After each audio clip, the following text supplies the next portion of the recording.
La isla del autodescubrimiento y la danza de los dioses. En el episodio anterior, Alexander convocó a su tripulación en la plaza central de Amesbury, donde Edith presentó a Nevem y a Ael, anciano guardián del conocimiento de la gran leyenda y su joven aprendiz, sabios que desde hacía décadas aguardaban a los elegidos. Tras 3 días de preparación ritual, en los que la tierra ofreció sus mejores frutos, Alexander decidió partir únicamente con la Aletheia, dejando el oasis de luna como obsequio para la aldea. En la playa, instrumentos ancestrales, gaita, carnix y bodrán, crearon una sinfonía que abrió portales entre mundos, culminando cuando Edith lideró el grito de guerra Excalibur, desbloqueando en Alexander y Helena visiones de batallas antiguas y destinos entrelazados. La partida rumbo al norte helado sumergió a la tripulación en un trance colectivo que duró 3 días y 3 noches, hasta que, en el cuarto amanecer, Thule finalmente se reveló en el horizonte, no como un espejismo, sino como tierra con T mayúscula, una isla que existe en un plano ligeramente desplazado de la realidad común, aguardando desde hace milenios a estos exactos navegantes. En este nuevo episodio, descubriremos juntos cómo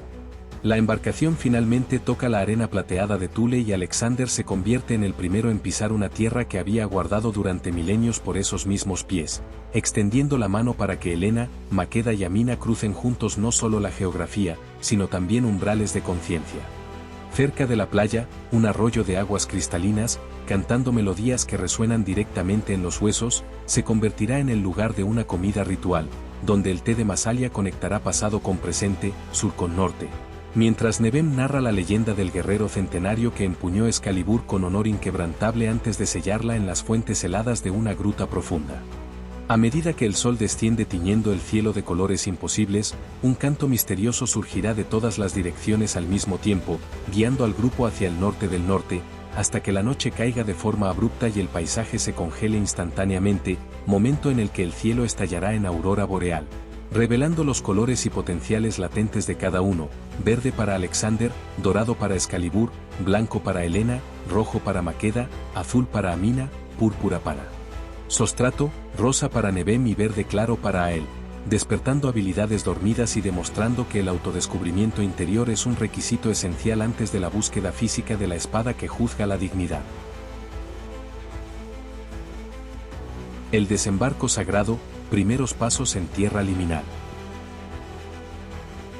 Cuando la proa del bote finalmente tocó la arena plateada de Thule, el sonido no fue el impacto físico común de la madera contra granos minerales, sino una resonancia profunda que no se propagó a través del aire, sino a través de las conciencias, como una campana tañida en una dimensión adyacente, una vibración que todos sintieron en los huesos, en las vísceras, en las profundidades del alma donde las palabras jamás alcanzan.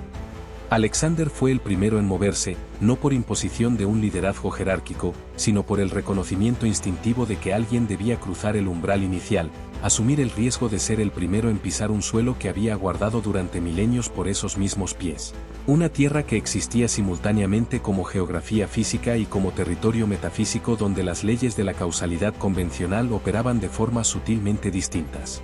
Se incorporó con cuidado deliberado, equilibrándose mientras el bote aún se mecía levemente, y saltó, no un salto atlético destinado a impresionar, sino un movimiento medido, reverente, como el de un peregrino que se aproxima a un altar tras el viaje de toda una vida. Sus pies descalzos, pues se había quitado las botas en el último instante, con una intuición que le susurraba que el primer contacto debía ser directo, piel contra arena, sin barreras, se hundieron ligeramente en una superficie fría, pero no dolorosamente helada, cuyos granos brillaban con una luminiscencia propia, como si cada uno contuviera una chispa de luz estelar aprisionada, condensada, aguardando liberación. La sensación que recorrió el cuerpo de Alexander al pisar trascendió cualquier descripción a la que pudiera aproximarse el lenguaje común. No era el encantamiento romántico de un viajero que descubre un lugar exótico, ni el éxtasis religioso de un devoto que alcanza un sitio sagrado largamente buscado, sino un reconocimiento visceral que operaba en un nivel anterior al pensamiento articulado.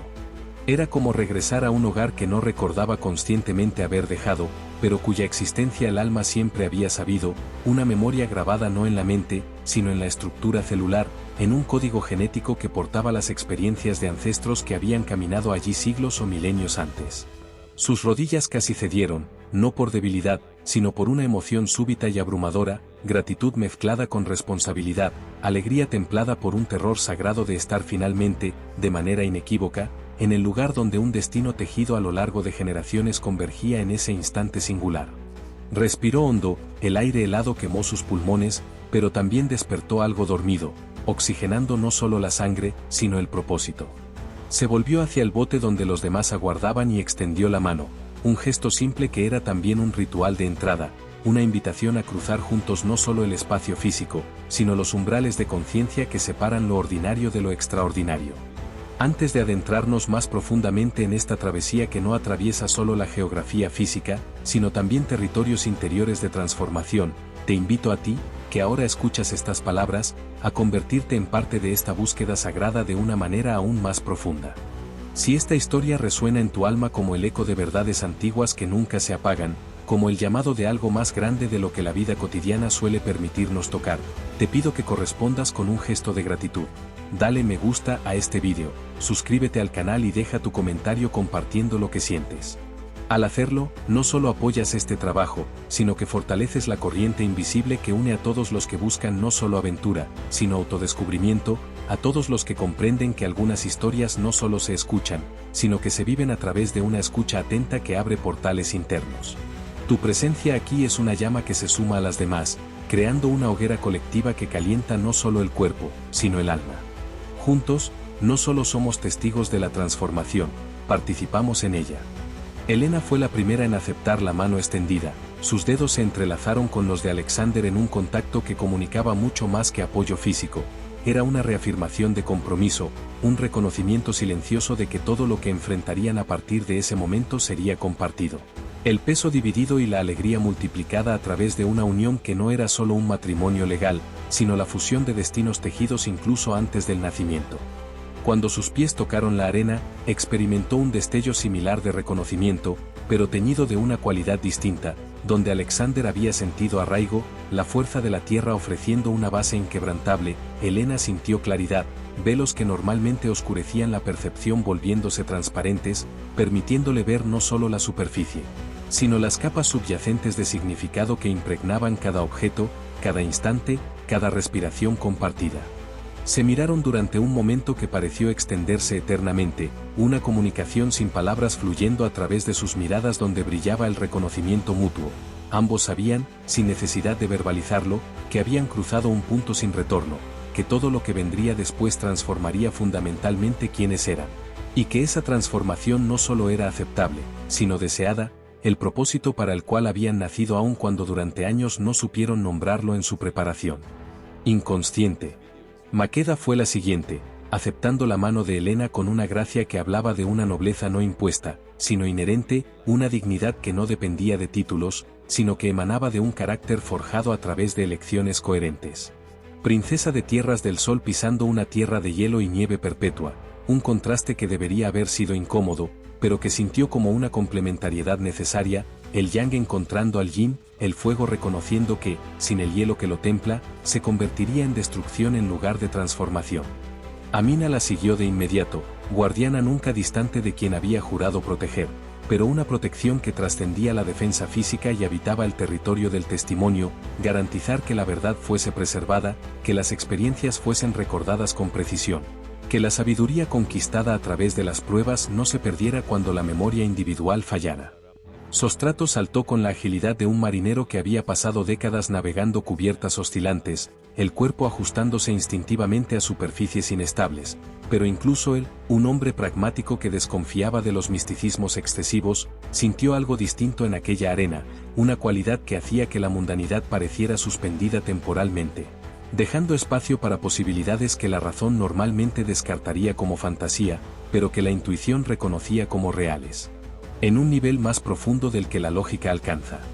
Nevem fue el último en desembarcar, no por vacilación, sino por el reconocimiento de que los ancianos merecen un respeto que se manifiesta permitiéndoles el tiempo necesario, sin prisas impuestas. Sostrato le ofreció el brazo con una gentileza desprovista de condescendencia, y Nevem lo aceptó con una gratitud libre de falso orgullo, comprendiendo que la verdadera sabiduría reside en reconocer cuando necesitamos el apoyo de otros, que la fuerza no está en no necesitar nunca ayuda, sino en saber cuándo y cómo aceptarla con gracia. Cuando los pies del anciano tocaron la arena, algo cruzó su rostro, no sorpresa, pues había dedicado 8 décadas al estudio de Thule y esperaba esa sensación, sino confirmación, la validación de que todo lo que había aprendido a través de textos antiguos y transmisiones orales de maestros anteriores no era una elaboración mítica, sino una descripción aproximada de una realidad que las palabras luchaban por capturar, pero que la experiencia directa revelaba de inmediato. A él desembarcó por último, pero no solo, traía alforjas que distribuyó con silenciosa eficiencia, siempre atento a los detalles prácticos que sostienen los viajes espirituales, comprendiendo que la trascendencia requiere una base de necesidades básicas satisfechas, que no se puede meditar sobre misterios cósmicos cuando el estómago ruge de hambre o el cuerpo tiembla de un frío no mitigado.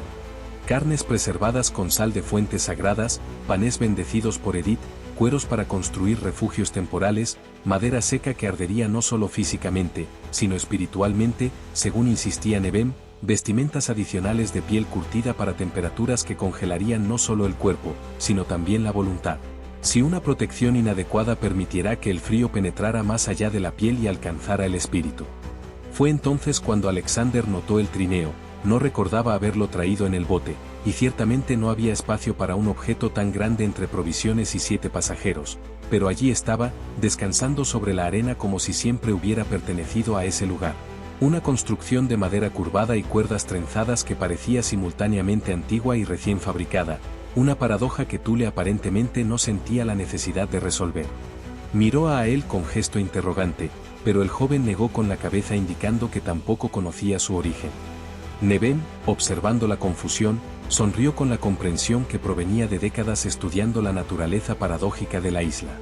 Thule provee, dijo simplemente, como si eso lo explicara todo, y, de cierto modo, lo explicaba, pues se encontraban en un lugar donde las necesidades verdaderas eran a menudo satisfechas antes incluso de ser verbalizadas, sincronicidades que desafiaban la causalidad convencional, pero que operaban según una lógica propia, más profunda, donde la intención alineada con un propósito mayor creaba las condiciones para que las soluciones emergieran no a través del esfuerzo forzado, sino permitiendo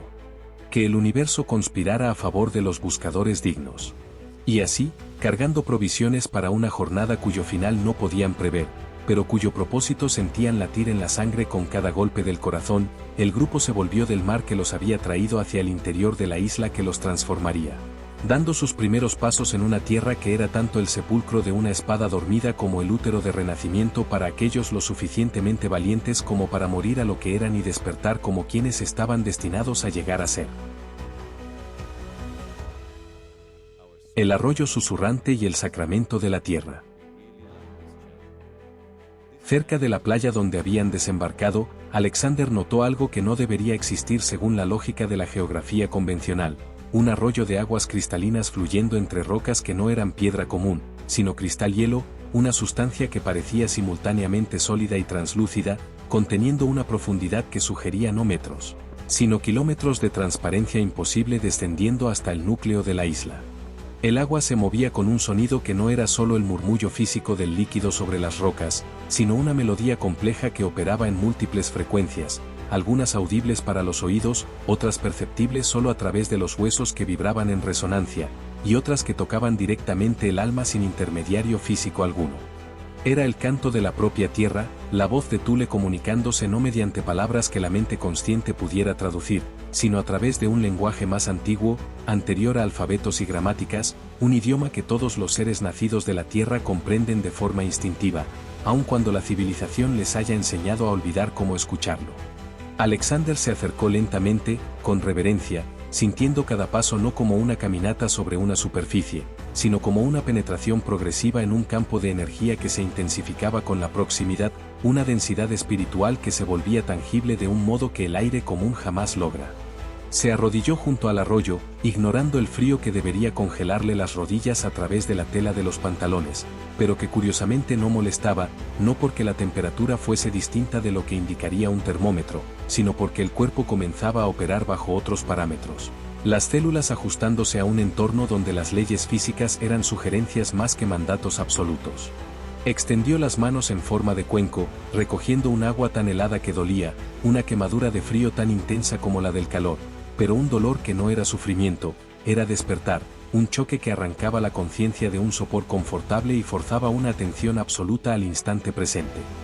Llevó el agua a los labios, bebió, y el sabor estalló en la lengua no como un gusto común, sino como una revelación líquida, pureza destilada, la esencia de todo lo que el agua puede ser cuando no está contaminada por sedimentos físicos ni por intenciones impuras de quienes la tocan.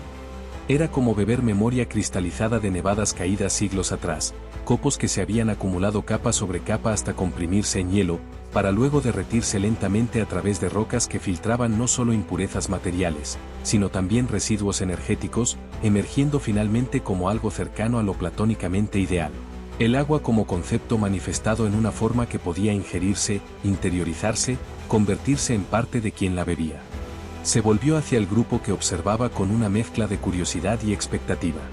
«Aquí», dijo Alexander, con una voz cargada de una certeza que no provenía de la deliberación racional, sino de un conocimiento visceral que trascendía el pensamiento articulado, «prepararemos la comida. No por hambre física, aunque el cuerpo ciertamente necesite nutrición tras la jornada, sino por la necesidad ritual de comulgar con la tierra a través del acto de comer, de transformar el alimento en sacramento que selle el pacto entre los visitantes y el lugar visitado». Las palabras fluyeron sin planificación previa, como si fueran dictadas por una fuente externa o, quizá, por una sabiduría ancestral activada por la proximidad al suelo donde los antepasados habían caminado. Helena comprendió de inmediato, siempre comprendía cuando Alexander hablaba desde ese lugar profundo donde habita la intuición, y asintió, moviéndose para unirse a él con una gracia que era danza no coreografiada, sino improvisada a la perfección según una música que ambos escuchaban, pero que los demás apenas percibían como un susurro distante. Maqueda y Amina intercambiaron una mirada, una comunicación silenciosa fluyendo entre princesa y guardiana, y también se acercaron, reconociendo que el momento trascendía una simple pausa para comer y se convertía en un ritual cuyo significado solo se revelaría plenamente en retrospectiva. Alexander abrió la alforja que a él le había entregado, sus dedos encontraron un envoltorio de tela que reconoció por el tacto antes incluso de verlo, hierbas de Masalia, el té que él y Helena habían compartido en momentos cruciales de sus vidas, un sabor que portaba memorias de decisiones tomadas bajo su aroma. Promesas hechas mientras el vapor se elevaba de las tazas calentando las manos en mañanas frías, futuros imaginados a través de conversaciones que las hierbas parecían facilitar, como si las propiedades químicas de las plantas poseyeran la capacidad de desbloquear una vulnerabilidad emocional que la sobriedad cotidiana mantiene cerrada.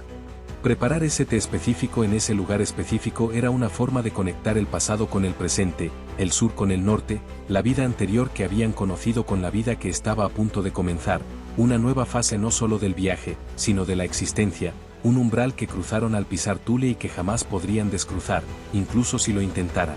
Una transformación irreversible grabándose en las almas como el fuego marca la madera, dejando patrones que permanecen visibles incluso después de extinguidas las llamas.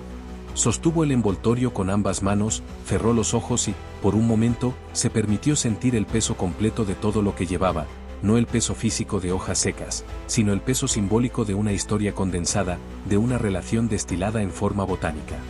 Helena observaba a su esposo, una palabra inadecuada para capturar la totalidad de su unión, pero el lenguaje ofrecía pocas alternativas, con unos ojos que veían no solo la superficie, sino las capas interiores, comprendiendo a través de una empatía que trascendía la simpatía común que Alexander estaba procesando algo profundo, reconciliando múltiples versiones de sí mismo que coexistían en ese instante, el hombre que había sido, el hombre que era, el hombre que llegaría a ser. Se acercó en silencio y colocó la mano sobre la suya, allí donde sostenía las hierbas, un contacto que decía sin palabras: no estás solo en esto, cargamos juntos no solo las provisiones, sino el peso del destino, y el peso compartido es un peso que fortalece en lugar de quebrar. Alexander abrió los ojos, se encontró con los de ella y, por una fracción de segundo, el universo se contrajo hasta contener solo esa mirada, ese contacto, ese instante de reconocimiento mutuo en el que dos almas recordaban que eran fragmentos de una unidad mayor, temporalmente individualizada para experimentar la dualidad que la unión posterior volvería más significativa que una fusión que nunca conoció la separación. Luego el momento se expandió de nuevo, el universo regresó a sus dimensiones habituales, y ambos supieron, sin necesidad de discutirlo, que habían cruzado otro umbral invisible, que el matrimonio que creían haber consumado en la ceremonia de Masalia no había sido más que un preludio, y que la verdadera unión estaba ocurriendo aquí, en este suelo sagrado. Atestiguada no por autoridades humanas, sino por la propia tierra, que aprobaba a través de un silencio más elocuente que cualquier voto pronunciado. Sostrato, observando el intercambio entre el capitán y su esposa, se sintió a la vez un intruso inadvertido en un momento privado y un participante privilegiado de un misterio mayor, un conflicto que resolvió eligiendo concentrarse en los aspectos prácticos que siempre ofrecían refugio cuando las emociones se volvían demasiado intensas para el confort.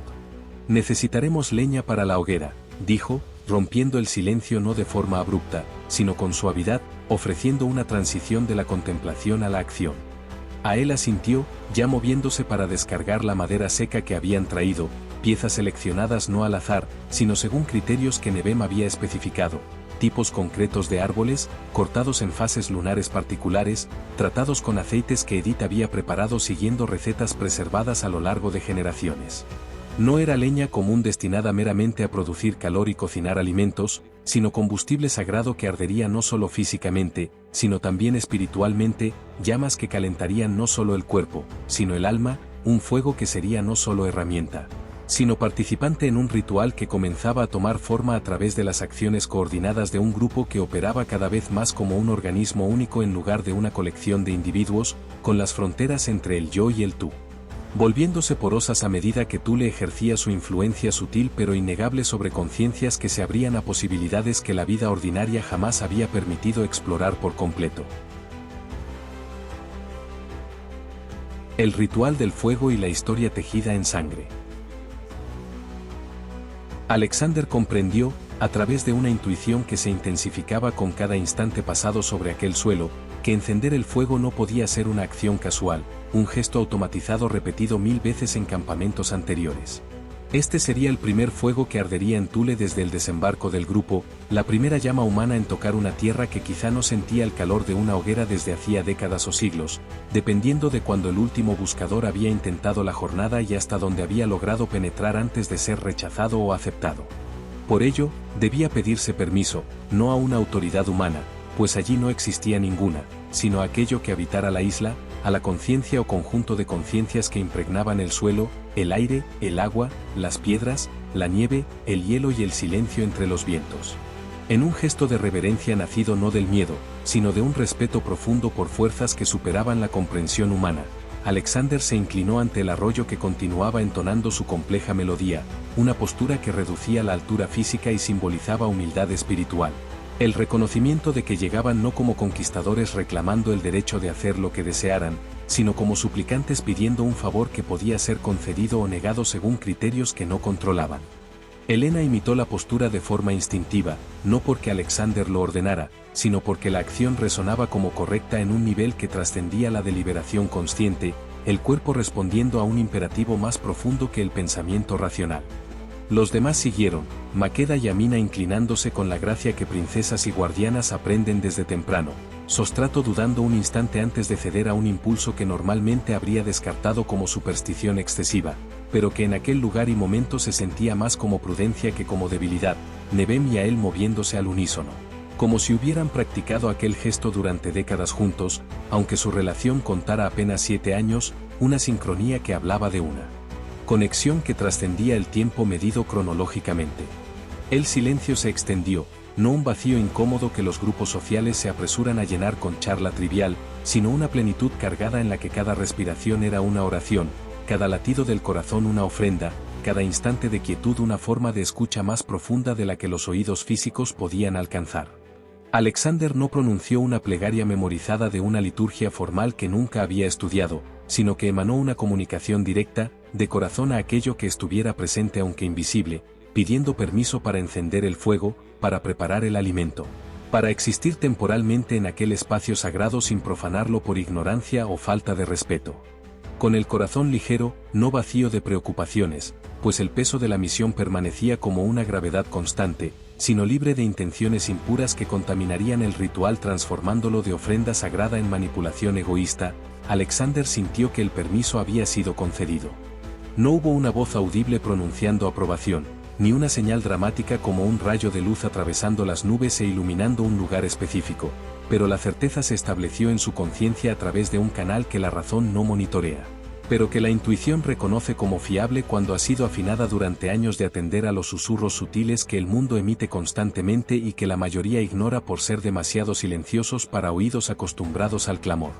Se incorporó lentamente, alcanzó la alforja donde guardaba las herramientas básicas y extrajo 2 piedras de sílex, el mineral que los humanos han usado para crear fuego desde antes de la civilización, antes de la metalurgia, incluso antes de la agricultura. Una tecnología tan antigua que conectaba el presente con un pasado remoto en el que los ancestros dominaron por primera vez el elemento que los separaría definitivamente de otros animales, transformándolos de criaturas que temían la oscuridad en seres capaces de convertir la noche en día mediante voluntad y destreza. Sostuvo las piedras con una reverencia que los objetos utilitarios rara vez reciben, reconociendo que eran más que herramientas, eran símbolos de una cadena ininterrumpida que lo conectaba con incontables generaciones anteriores, cada una utilizando la misma técnica básica para convocar la llama desde la aparente nada. La fricción liberando la energía potencial almacenada en la estructura cristalina del mineral a lo largo de millones de años de compresión geológica. Raspó una piedra contra la otra con un movimiento practicado desde la juventud, pero ahora ejecutado con una intención amplificada, cada gesto cargado de un significado que trascendía la mecánica física. Saltaron chispas, pequeños fragmentos de sílex calentados por la fricción hasta la incandescencia, estrellas en miniatura, meteoros domésticos que descendían de sus manos en lugar del cielo.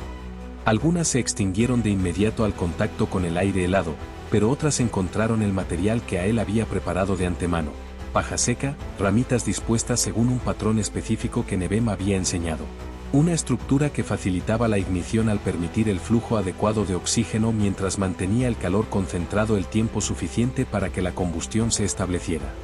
Una chispa encontró la paja y, por un instante, no ocurrió nada, un periodo suspendido en el que el resultado permanecía incierto, en el que la hoguera podía nacer o abortarse dependiendo de variables tan numerosas y complejas que el control total era imposible, solo la facilitación y luego la espera confiada. Entonces apareció un pequeño punto de luz roja, aún no una llama, sino una brasa, un foco de incandescencia que se expandía gradualmente a medida que consumía el combustible circundante. Alexander sopló con suavidad, no intentando forzar, sino animar, ofreciendo el oxígeno adicional que la brasa necesitaba para transformarse en llama. El humo surgió primero, fino, aromático, portando el perfume de la paja quemándose mezclado con los aceites que Edith había aplicado, una fragancia que actuaba como incienso natural elevándose en ofrenda incluso antes de que el fuego propiamente dicho naciera. Luego emergió la llama, una pequeña lengua de luz anaranjada lamiendo las ramitas, vacilante al principio, pero ganando confianza al confirmar que el entorno la sostendría, creciendo de una vela temblorosa a una hoguera genuina en cuestión de minutos. Cuando el fuego se estableció con firmeza, Alexander sintió una liberación de tensión que no sabía que llevaba consigo, no porque dudara de su habilidad técnica para encender una hoguera, sino porque el nacimiento de la llama en aquel contexto era la confirmación de que habían sido aceptados, de que Thule no los rechazaba de inmediato como había hecho con tantos buscadores indignos a lo largo de los siglos. El fuego que ardía era más que calor físico, era aprobación materializada en luz y calor, permiso concedido para continuar la jornada, una bendición silenciosa que tomaba forma en llamas danzantes con patrones casi intencionales, como si el fuego poseyera voluntad propia, eligiendo arder de determinadas maneras en lugar de obedecer una termodinámica ciega. Alrededor de la hoguera que ahora crepitaba con satisfacción, el grupo se reunió en un círculo que se formó de manera natural, sin necesidad de instrucciones, las posiciones emergiendo orgánicamente a medida que cada uno encontraba el lugar que sentía correcto a través de la intuición más que de la deliberación. Maqueda y Amina se empeñaron en ayudar a Helena en la preparación de la comida, no por una obligación de roles de género que las sociedades suelen imponer, sino por un reconocimiento compartido de que preparar alimentos es una forma de magia cotidiana raramente reconocida como tal, una alquimia que transforma ingredientes separados en nutrición compartida. Un acto creativo que sostiene la vida y, por lo tanto, participa del misterio fundamental de la existencia. Trabajaron en un silencio armonioso, cada una comprendiendo de manera intuitiva su papel en una danza cuyos pasos nunca habían sido enseñados formalmente, pero que emergían de forma natural cuando los corazones estaban alineados con un propósito común. Helena sazonó la carne que habían traído, conservada en sal de fuente sagrada según las indicaciones de Edith, no solo con especias físicas, sino con intención, susurrando mientras manipulaba el alimento para que fortaleciera no solo los músculos, sino los espíritus, para que calentara no solo los cuerpos, sino las almas, para que preparara no solo para los esfuerzos físicos venideros, sino para las transformaciones interiores que Thule exigiría antes de revelar los secretos guardados durante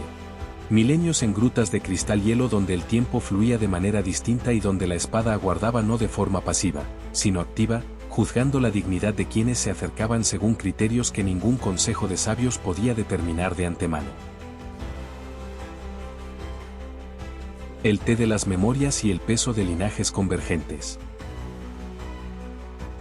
Mientras la carne se asaba sobre el fuego, lanzando aromas que despertaban un hambre que trascendía la necesidad física y se convertía en deseo de comunión, de compartir, de transformar el acto biológico de nutrirse en un sacramento social que unía a través de la vulnerabilidad compartida de reconocer que todos dependían del alimento, por lo tanto, de la tierra que lo producía. Alexander preparó el té con las hierbas de Masalia que había traído.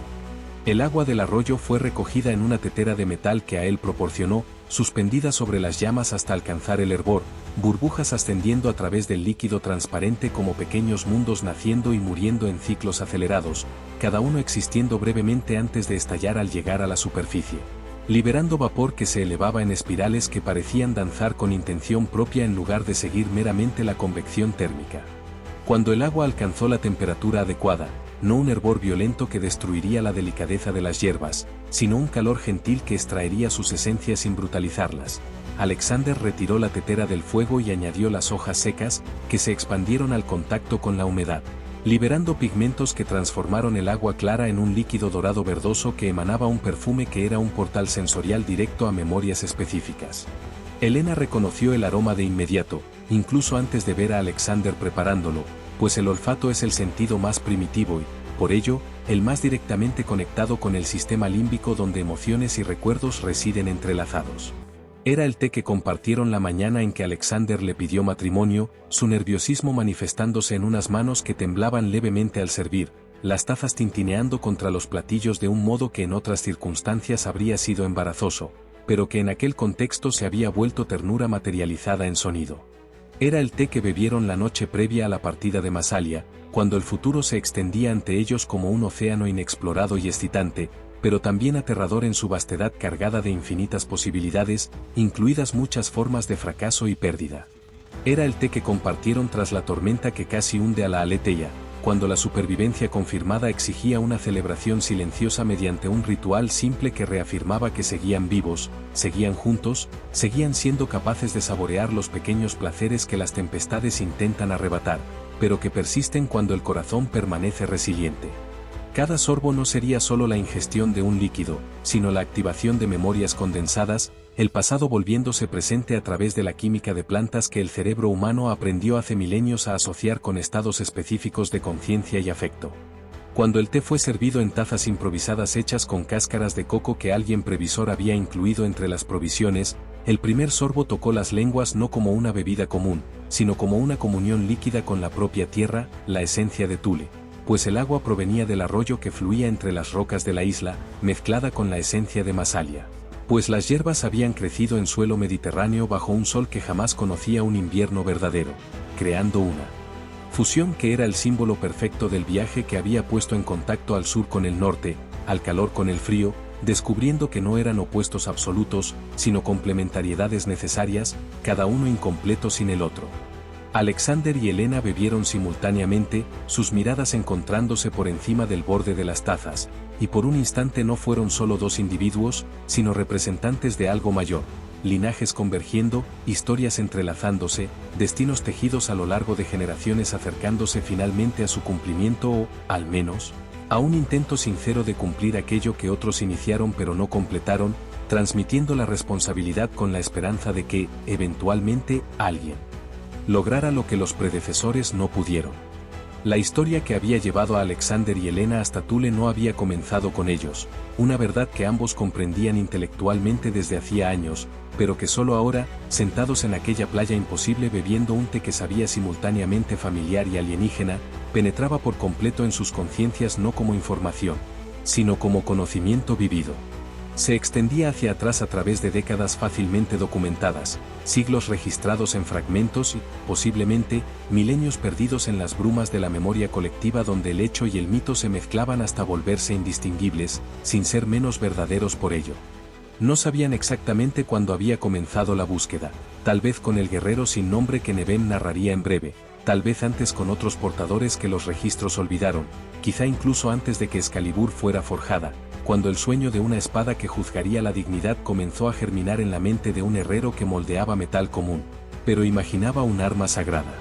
Tampoco sabían con certeza quiénes habían sido los primeros buscadores en sus linajes específicos. Las genealogías familiares preservaban algunos nombres, pero muchos se perdieron cuando los documentos ardieron o cuando la memoria oral falló al transmitirse a generaciones que no valoraron el pasado tanto como debían. Pero una certeza se había cristalizado a través de las revelaciones de Edith en Amesbury y de los estudios de Nevem durante décadas dedicadas a un único tema con una intensidad que rozaba la obsesión, pero que era, en realidad, vocación, un llamado que algunos reciben y que, una vez aceptado, se vuelve imposible de abandonar sin sentir que se ha traicionado una parte esencial de uno mismo. Sus familias no buscaban Excalibur por codicia ni por el deseo de poder personal que corrompe tantas búsquedas nobles, transformándolas en elaboradas justificaciones de ambición egoísta. La buscaban porque comprendían en un nivel que trascendía la razón y habitaba el territorio de una fe informada por la experiencia ancestral, no una fe ciega que ignora las evidencias, sino una fe cultivada a lo largo de generaciones observando patrones, poniendo a prueba hipótesis, refinando la comprensión, que la espada era más que un arma física forjada en metal y fuego. Era un instrumento de pacificación cuando la pacificación se volvía necesaria para evitar que guerras interminables desangraran a la civilización hasta la muerte, una fuerza de equilibrio cuando el desequilibrio amenazaba con destruir todo lo que las generaciones habían construido mediante esfuerzos acumulados, símbolo y herramienta a la vez, un objeto que era también sujeto, dotado de voluntad propia o, al menos, de una capacidad de respuesta que imitaba la voluntad de manera tan convincente que la distinción resultaba irrelevante para fines prácticos. Britannia sangraba, un conocimiento que había alcanzado incluso a la aislada Amesbury a través de viajeros ocasionales que traían noticias del sur, relatos de reinos fragmentados luchando entre sí por motivos que los observadores a menudo olvidaban, pero que los combatientes invocaban con una pasión que transformaba desacuerdos triviales en causas por las que valía la pena matar y morir. El pueblo sufría mientras los nobles disputaban el poder. Los campos eran incendiados por ejércitos de paso, las cosechas requisadas por soldados que consideraban las necesidades militares superiores a las de los campesinos, los jóvenes reclutados a la fuerza para luchar en guerras que no comprendían, defendiendo fronteras que cambiaban con tal frecuencia que los mapas quedaban obsoletos antes de que la tinta se secara. Las civilizaciones vecinas también temblaban al borde del colapso, provocadas por líderes que buscaban dominar en lugar de servir, conquistadores que veían los territorios como extensiones de su ego y no como comunidades de personas con necesidades legítimas de seguridad y dignidad. El verdadero portador de Excalibur, aquel elegido por la propia hoja según criterios que ningún consejo de sabios podía determinar de antemano, pues la espada juzgaba no el currículum, sino el carácter, no los logros, sino las intenciones, tendría no solo la oportunidad, sino el deber sagrado de pacificar, de restaurar el orden no mediante una tiranía que sustituye el caos por la opresión, sino a través del ejemplo que inspira un reconocimiento voluntario de legitimidad, un líder que gobierna porque se ha ganado la confianza, y no porque posea la fuerza militar suficiente para imponer su voluntad sobre los renuentes. La comida sacramental y el despertar de las visiones ancestrales. Después de que la comida fue servida y consumida con una reverencia que transformaba el acto de comer en sacramento en lugar de una función biológica ejecutada mecánicamente, todos comenzaron a sentir una conexión amplificada con la isla, una vibración sutil pero innegable que recorría los cuerpos como una corriente eléctrica de baja intensidad. Una presencia que no era física y que, sin embargo, se manifestaba paradójicamente en sensaciones corporales, hormigueo en las extremidades, calor en el centro del pecho a pesar del aire gélido, una claridad mental que parecía pulir la percepción hasta que detalles antes ignorados brillaban con una significancia recién revelada. Pero para Alexander y Helena, la sensación era cualitativamente distinta, una intensidad amplificada más allá de lo que los demás experimentaban, no por una superioridad inherente, sino por una resonancia específica entre la sangre que portaban y el suelo sobre el que estaban sentados. Frecuencias que se combinaban en armonía y amplificaban la señal hasta volverla imposible de ignorar, incluso si lo intentaran. No era que simplemente visitaran Thule como turistas contemplando la belleza de un lugar exótico, era como si pertenecieran allí de manera fundamental, como si regresaran tras una larga ausencia en lugar de llegar por primera vez, como si la sangre de sus ancestros reconociera el suelo bajo sus pies y comenzara a latir con un ritmo que no era solo el del corazón, sino tambor de guerra y himno de paz al mismo tiempo, una paradoja que solo la poesía puede rozar, pero nunca capturar por completo. En un lenguaje que la lógica exige sea internamente coherente. Las visiones comenzaron a filtrarse en las conciencias de ambos, no alucinaciones inducidas por sustancias psicoactivas que destruyen las fronteras entre lo real y lo imaginario dejando a la mente confundida sobre qué puede confiar, sino memorias genéticas activadas por la proximidad a un lugar donde los ancestros caminaron. Información almacenada no en neuronas que mueren con el individuo, sino en el ADN que persiste a lo largo de las generaciones, un código que contiene más que instrucciones para construir el cuerpo físico, sino también registros de experiencias significativas que marcaron a la estirpe de forma tan profunda que dejaron impresiones moleculares transmisibles a los descendientes. Alexander vio rutas a través de un paisaje que nunca había explorado físicamente, senderos que serpenteaban entre formaciones de hielo que reconocía a pesar de estar viéndolos por primera vez, como si el mapa estuviera grabado en su estructura neurológica aguardando el momento adecuado para revelarse, un mapa interno que no dependía de satélites, sino de las memorias de abuelos que recorrieron esas rutas y cuyas experiencias se condensaron en un conocimiento instintivo que ahora despertaba. Veía no solo la geografía, sino puntos de decisión, lugares donde debían tomarse elecciones entre caminos que parecían igualmente válidos, pero que conducían a destinos radicalmente distintos, encrucijadas que ponían a prueba no solo la navegación, sino el discernimiento, la capacidad de sentir qué dirección se alineaba con un propósito mayor en lugar de conducir simplemente al objetivo aparentemente más rápido. Elena experimentaba un fenómeno relacionado, pero distinto. Donde Alexander veía rutas espaciales, ella escuchaba fragmentos de una canción que Tifis le había cantado durante su infancia, una melodía que su madre nunca explicó del todo, diciendo solo, un día comprenderás cuando llegue el momento, una promesa que en aquel entonces parecía vaga, pero que ahora se revelaba como una preparación intencional, semillas plantadas en el suelo fértil de una mente joven para germinar décadas después, cuando por fin se establecieran las condiciones adecuadas. Palabras que habían sido un enigma se volvían instrucciones claras, no instrucciones literales del tipo, gira a la izquierda en la tercera roca, sino orientaciones que operaban en un nivel más profundo, enseñando no qué hacer, sino cómo ser, cultivando un estado de conciencia que permitiría que las soluciones emergieran de forma orgánica en lugar de imponerse mediante un esfuerzo forzado. La canción hablaba de espadas que eligen, de hielo que preserva, de fuego que prueba, de agua que purifica, de tierra que sostiene, de aire que transporta, los elementos no como fuerzas ciegas, sino como participantes conscientes en un drama mayor donde los humanos eran actores importantes, pero no los únicos, compartiendo escenario con inteligencias que habitaban formas no humanas, pero que no eran menos reales ni menos dignas de consideración por esa diferencia de manifestación. No lo comprendían todo de manera instantánea, la revelación no era una descarga completa como un archivo digital transfiriéndose de un servidor a un dispositivo en cuestión de segundos, sino un proceso gradual más parecido a un amanecer que ilumina el paisaje de forma progresiva, primero revelando contornos generales, luego detalles mayores, finalmente, matices sutiles a medida que la luz se intensifica hasta alcanzar la plenitud del mediodía.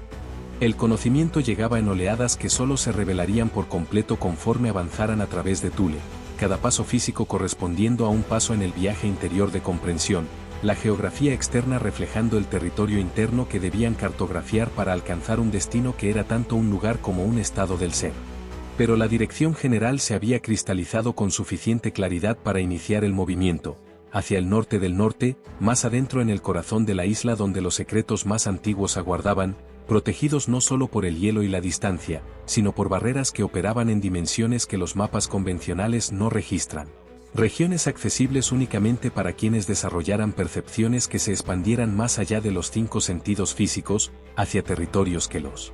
chamanes conocían, pero que la civilización moderna a menudo descartaba como superstición por no encajar en un paradigma materialista que admite solo aquello que puede medirse con instrumentos diseñados para detectar fenómenos físicos. Nevem observaba la transformación de Alexander y Helena con la satisfacción de un maestro que ve a sus alumnos comprender finalmente una lección que años de estudio habían intentado transmitir mediante palabras y textos, pero que solo la experiencia directa puede enseñar de verdad. La diferencia entre saber nadar leyendo libros y sumergirse en el agua para sentir la flotabilidad, la resistencia, la temperatura, todo aquello que la teoría describe, pero que el cuerpo debe experimentar para que el conocimiento sea completo. El anciano había estudiado Thule durante 8 décadas a través de fuentes secundarias, pergaminos antiguos, relatos de buscadores que regresaron derrotados pero dispuestos a compartir lo poco que habían aprendido, transmisiones orales de maestros que lo precedieron en la estirpe de guardianes del conocimiento, pero nunca había pisado físicamente la isla hasta ahora. Una elección deliberada o quizá un destino inevitable que había mantenido su papel como preparador de otros en lugar de buscador activo. Ver cómo la teoría se confirmaba a través de la experiencia de sus discípulos era una validación que le calentaba el corazón de un modo que ningún fuego físico podría lograr. Una satisfacción intelectual que trascendía el ego y se convertía en una alegría genuina al presenciar la verdad revelándose en tiempo real a través de transformaciones visibles en los rostros de jóvenes que habían confiado lo suficiente en sus enseñanzas como para arriesgar la vida en una jornada basada en mapas que nunca habían sido verificados por completo. Cuando se sintió saciado no solo de alimento, sino de observar los procesos que se desplegaban a su alrededor, Nevem percibió que el momento pedagógico había llegado, que una lección adicional podía transmitirse a través de la narrativa que había preservado durante décadas, aguardando el contexto adecuado para compartirla. Se aclaró la garganta con suavidad, un sonido discreto pero suficiente para atraer la atención del grupo, que conversaba en tonos bajos o permanecía en silencio contemplativo, digiriendo las experiencias recientes. Si me lo permiten, dijo con una cortesía que no era una formalidad vacía, sino un respeto genuino por la autonomía de los oyentes, que podían elegir prestar atención o no, quisiera compartir una leyenda. No un entretenimiento frívolo destinado a llenar el tiempo, que de todos modos tenemos en abundancia, sino una instrucción crucial disfrazada de relato, una enseñanza que los ancestros comprendieron que se transmitía mejor a través de historias que tocan el corazón, en lugar de sermones dirigidos solo al intelecto. Todos se volvieron hacia el anciano con un interés genuino, no meramente educado, pues habían aprendido a lo largo de la travesía que cada palabra de Nevem llevaba el peso de décadas de estudio y que descartarlas como el discurso de un viejo sería desperdiciar una sabiduría que podía marcar la diferencia entre el éxito y el fracaso, entre regresar transformados o no regresar en absoluto. Y así, con la hoguera crepitando y las estrellas comenzando a aparecer en un cielo que se oscurecía gradualmente, Nevem inició el relato que conectaría el presente con el pasado a través de una figura que trascendió la historia para convertirse en arquetipo. Un guerrero sin nombre que todos conocían, pero que nadie podía nombrar con certeza. Símbolo perfecto de cómo las leyendas funcionan mejor que las biografías cuando el objetivo es inspirar y no solo informar. La leyenda del guerrero sin nombre y el sellado sagrado. La leyenda que Nevem narró con una voz que parecía resonar no solo a través del espacio, sino también a través del tiempo, cargando las vibraciones de todos los narradores anteriores que transmitieron la misma historia a lo largo de generaciones, hablaba de un guerrero cuyo nombre se había perdido o había sido deliberadamente borrado. Una ambigüedad que Nevem mantenía de forma intencional en lugar de resolver con especulaciones. Pues, al transformarse en leyenda en lugar de biografía verificable, la figura podía inspirar sin generar cultos de personalidad que a menudo corrompen los legados de los grandes, cuando los admiradores se fijan en el individuo histórico y no en los principios que éste encarnaba. Aquel guerrero empuñó Excalibur con un honor que jamás vaciló, incluso ante tentaciones que habrían quebrado a hombres menores, y con una valentía desprovista de bravatas vacías, un coraje genuino que no necesitaba anunciarse mediante alardes, pues se manifestaba de forma natural a través de acciones coherentes. Venció no a cientos, sino a miles de enemigos, una cifra que podría parecer exagerada, pero que tenía sentido si se considera que, en una era de caos interminable, donde los reinos se fragmentaban constantemente y los conflictos estallaban como incendios en un bosque seco, un hombre de principios que se negaba a inclinarse ante tiranos inevitablemente enfrentaba desafíos continuos por parte de fuerzas que veían su integridad como una amenaza a una autoridad basada en la fuerza y no en la legitimidad. con el paso de las décadas, pues el guerrero vivió una vida larga incluso para los estándares de una época en la que pocos alcanzaban los 50 años, y mucho menos los 100, su cuerpo envejeció como todo cuerpo mortal debe hacerlo, según las leyes biológicas que no admiten excepciones permanentes, por más especial que sea un individuo. El cabello se volvió blanco primero en las sienes y luego se extendió hasta cubrir toda la cabeza como la nieve cubre un campo, una transformación que aceptó sin la vanidad de quienes tiñen su cabello intentando negar el paso del tiempo. La piel se arrugó, especialmente alrededor de los ojos, donde décadas de sonrisas y fruncimientos dejaron marcas permanentes, y alrededor de la boca, donde incontables palabras formaron surcos que cartografiaban sus expresiones habituales. Los huesos se volvieron más frágiles. Las articulaciones que en la juventud se movían con fluidez ahora crujían ocasionalmente y dolían en las mañanas frías, recordatorios corporales de la mortalidad que ninguna espada mágica podía negar por completo. Pero, y este era el paradojo que los testigos juraban haber visto, aunque nadie lograba explicarlo de forma satisfactoria con la filosofía natural disponible en la época, sus fuerzas no se desvanecieron en proporción al envejecimiento físico, como si Excalibur sostuviera a su portador no solo mediante un filo superior o un equilibrio perfecto, sino a través de una vitalidad que fluía de la hoja hacia quien la empuñaba con dignidad, una energía que compensaba el declive biológico y mantenía su capacidad de combate mucho más allá de lo que la edad cronológica sugeriría como posible.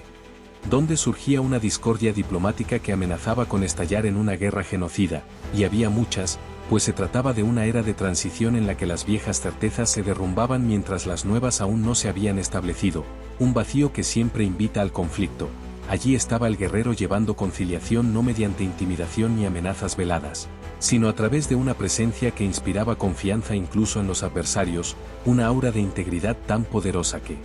incluso los enemigos reconocían que sus promesas podían ser creídas sin reservas.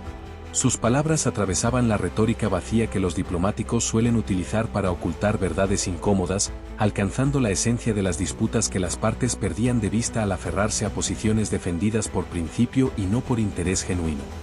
Bajo su mediación, se construían acuerdos duraderos no sobre confesiones forzadas que una de las partes resentiría eternamente, sino sobre la comprensión mutua de que la cooperación servía mejor a todos que el conflicto, incluso cuando el conflicto ofrecía la posibilidad de una victoria total, una posibilidad siempre incierta. Dado que las guerras a menudo producen resultados muy distintos de los que ambos bandos proyectan antes de que comiencen las hostilidades. Fuerte, lúcido y cargando con más de 100 años de experiencia acumulada que había transformado la sabiduría en una segunda naturaleza, más que en un conocimiento que requiriera deliberación consciente, el guerrero comprendió finalmente, a través de un presagio que solo los verdaderos portadores reciben, no una voz audible, sino una certeza que se establecía en la conciencia con una fuerza imposible de negar, que Excalibur necesitaba descansar. No porque estuviera cansada o dañada, pues la hoja permanecía tan afilada como el día en que fue forjada, en un tiempo anterior al tiempo, cuando se aplicaban técnicas metalúrgicas que civilizaciones posteriores perderían, realizadas por herreros cuyos nombres también se desvanecieron, pero cuyo trabajo perduró a lo largo de los milenios. Sino porque él percibía en los ojos de compañeros y aliados una codicia creciente, una admiración saludable transformándose gradualmente en envidia corrosiva, un respeto que degeneraba en el deseo de poseer aquello que veían como fuente de poder, y no como símbolo de responsabilidad. Comprendió que, tras su muerte, que intuía cercana, no por una debilidad repentina, sino por el cumplimiento de un ciclo natural, por la sensación de una tarea concluida y de un descanso merecido aproximándose, Excalibur sería disputada. Generaciones lucharían por su posesión, y un arma forjada para traer la paz se convertiría en catalizadora de incontables guerras, una ironía amarga que se negó a permitir, incluso si prevenirla exigía el sacrificio personal de no legar la espada como había pretendido originalmente. Por ello, una tarde antes del ocaso, cuando la luz dorada bañaba el mundo con esa belleza melancólica que siempre acompaña a los finales, de los días, de las estaciones, de las vidas, caminó por una región de Thule que entonces aún estaba unida a la Britania continental, no separada por la catástrofe geológica que vendría después y que transformaría la península en isla y la isla en leyenda. El reflejo del sol en la hoja de Excalibur le otorgó una visión final, no a través de los ojos físicos, sino mediante una percepción expandida que la espada concedía ocasionalmente a sus portadores cuando era necesario comunicar información crucial. Aguas heladas en una gruta profunda, un lugar donde la hoja podría descansar protegida no solo por el hielo, sino por un aislamiento que haría imposible un hallazgo accidental, un reposo que duraría siglos hasta que el siguiente digno fuese forjado. No mediante entrenamiento militar, sino a través de una vida vivida con integridad constante en circunstancias que pondrían a prueba el carácter de formas que la paz jamás podría hacerlo. Encontró la gruta donde solía bañarse cuando necesitaba renovar energías tras las batallas, un lugar donde el agua emergía de las profundidades de la tierra cargada de minerales que sanaban heridas físicas y calmaban perturbaciones mentales, una fuente tanto física como metafísica, un portal donde los mundos se tocaban y las propiedades de ambos se mezclaban, creando fenómenos que desafiaban las explicaciones materialistas, pero que funcionaban de manera consistente cuando se abordaban con reverencia en lugar de escepticismo agresivo. Allí, con la reverencia que solo una despedida final merece cuando la separación es definitiva y el retorno imposible, depositó Excalibur en las fuentes heladas, que de inmediato se congelaron alrededor de la hoja, no por la temperatura natural, pues el agua había permanecido líquida minutos antes, sino por la magia inherente de la propia espada, sellándose voluntariamente hasta que las condiciones correctas se alinearan para despertar, el hielo convirtiéndose no en una prisión impuesta desde fuera, sino en un capullo elegido para su protección durante el periodo de latencia. El guerrero entonces partió, y Nebem no especificó si murió de forma natural poco después, regresando a la aldea donde pasó sus últimos años en una paz merecida, o si simplemente desapareció, caminando más allá de los velos que separan la vida física de otra cosa, convirtiéndose por completo en leyenda en lugar de dejar un cuerpo que pudiera ser enterrado con ceremonia y transformarlo en una persona histórica en vez de un arquetipo atemporal. No mucho tiempo después del sellado, semanas, meses, la cronología se volvía difusa cuando los hechos eran transmitidos oralmente a lo largo de generaciones, donde los detalles temporales se comprimían mientras los significados esenciales se preservaban. Un terremoto de proporciones cataclísmicas desgarró la tierra. No un temblor común que asusta y luego pasa dejando daños reparables, sino una convulsión geológica que redefinió la geografía de forma permanente, separando la región donde Excalibur descansaba de la Britania continental y creando Thule, una isla que desde entonces existía y no existía, alcanzable e inaccesible, real y mítica. Un paradojo geográfico que reflejaba el paradojo espiritual de un objeto que era a la vez arma y conciencia, herramienta y juez, presencia física y símbolo eterno. Los buscadores rechazados y el peso del privilegio sagrado. Desde la separación que convirtió a Thule en una entidad distinta de Britania, innumerables buscadores llegaron a lo largo de los siglos, impulsados por la ambición o por una necesidad genuina, o con frecuencia por una mezcla de ambas que ni ellos mismos lograban desenredar con honestidad al examinar sus motivaciones en momentos de introspección sincera. Nebem continuó la narración con una voz que mantenía la gravedad sin volverse dramática, entregando los hechos sin adornos innecesarios, confiando en que la verdad posee poder suficiente sin requerir embellecimientos retóricos. Resultaba imposible distinguir las intenciones verdaderas antes de que la propia Thule juzgara, y juzgaba invariablemente, pues la isla no era un territorio neutro e indiferente a quienes la pisaban, sino una participante activa en el drama de la búsqueda, una entidad o conjunto de entidades conscientes que evaluaban a los visitantes según criterios que incluían, pero trascendían, la moralidad convencional, operando en dimensiones que las éticas filosóficas intentaron captar, pero que nunca lograron reducir por completo a reglas mecánicas aplicables sin discernimiento situacional. Un patrón consistente emergió a lo largo de siglos de intentos documentados de forma fragmentaria en registros que Nebem había estudiado con devoción casi obsesiva, aquellos cuyos corazones albergaban codicia disfrazada de nobleza, y el disfraz a menudo engañaba incluso a su propio portador, pues la autoilusión era más común que la hipocresía consciente. Eran rechazados de manera violenta, aunque no letal. La distinción era crucial, ya que Excalibur y la tierra que la custodiaba no deseaban crear mártires cuyas muertes inspiraran a generaciones futuras a intentarlo de nuevo movidas por la venganza en lugar del servicio, perpetuando ciclos de violencia alimentados por recuerdos de injusticias que justificarían represalias y contrarrepresalias en espirales descendentes que solo terminaban cuando el agotamiento mutuo imponía una tregua basada no en la reconciliación, sino en la incapacidad temporal de continuar el conflicto. Por ello, los buscadores indignos enfrentaban un frío glacial que atacaba no solo al cuerpo, sino también a la voluntad de continuar, una hipotermia espiritual además de física que disolvía la determinación y sustituía la ambición por un deseo desesperado de simplemente sobrevivir y regresar a la seguridad del hogar que habían dejado creyendo erróneamente que la valentía de navegar hasta la isla equivalía a la dignidad necesaria para portar la espada. Cuando el frío se volvía insoportable y la conciencia comenzaba a desvanecerse, los buscadores caían en desmayo no como muerte, sino en un estado suspendido en el que las funciones biológicas se reducían al mínimo indispensable para preservar la vida. Un coma temporal que protegía al cerebro del daño mientras el cuerpo aguardaba un rescate que siempre llegaba desde una fuente que nadie lograba identificar con certeza. Tiempo después, horas, días, imposible determinarlo, pues el tiempo fluía de forma extraña en Thule, obedeciendo leyes que no seguían la cronometraje convencional, con relojes que se aceleraban o se ralentizaban según el estado de conciencia del observador, en lugar de mantener el ritmo constante que la física newtoniana asumía como absoluto. Despertaban en la orilla de la playa, a veces en su propia embarcación, que habían anclado a kilómetros de distancia, una translocalización que desafiaba cualquier explicación basada en medios físicos conocidos.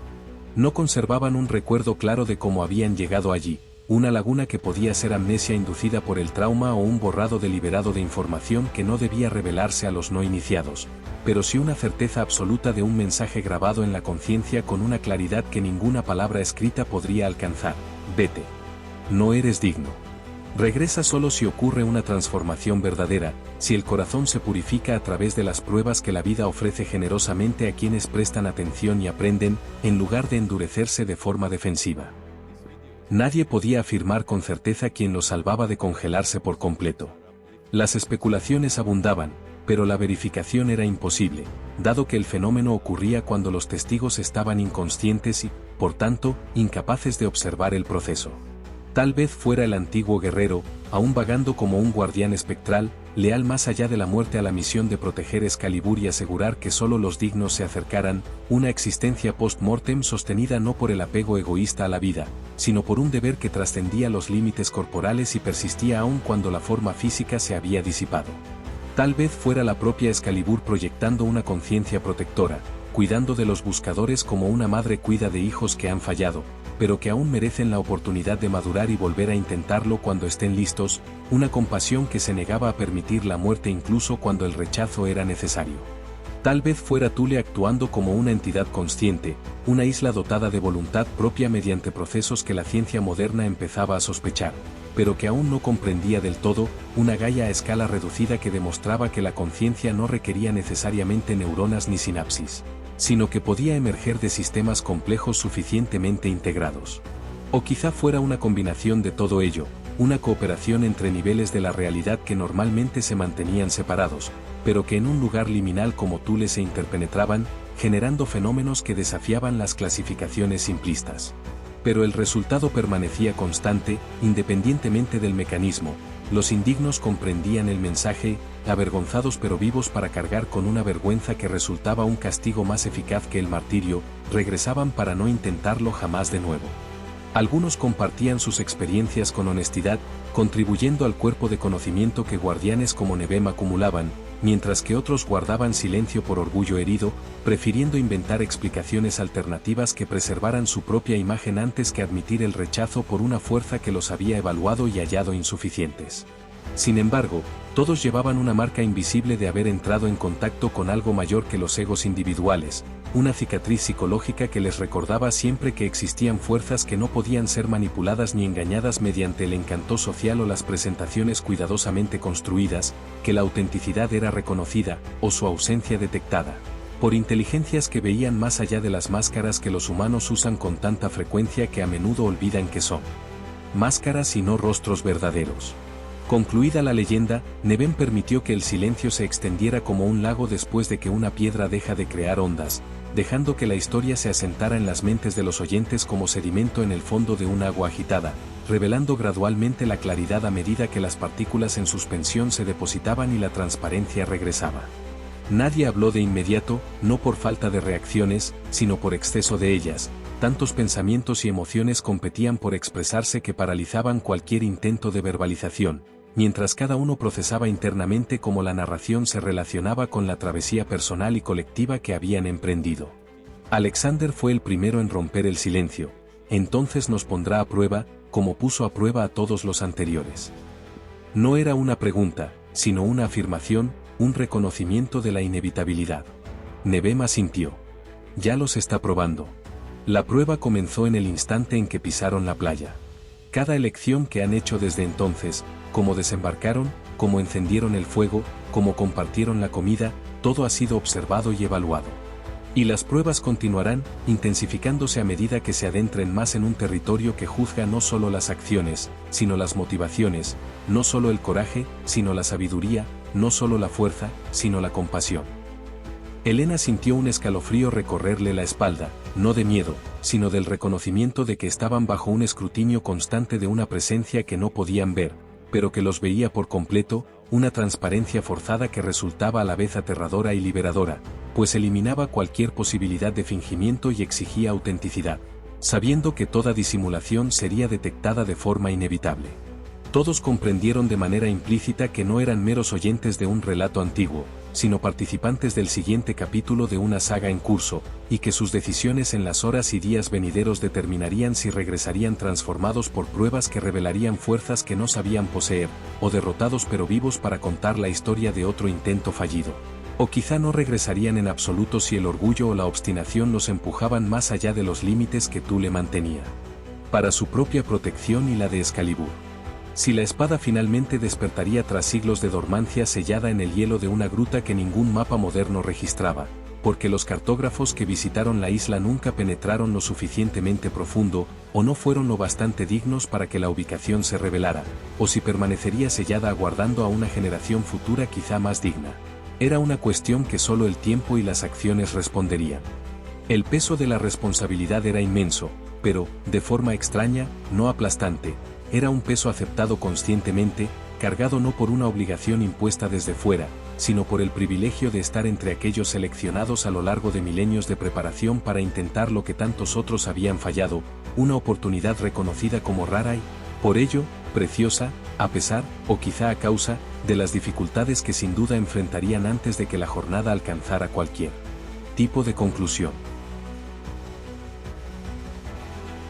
El canto invisible y la marcha hacia el corazón del norte.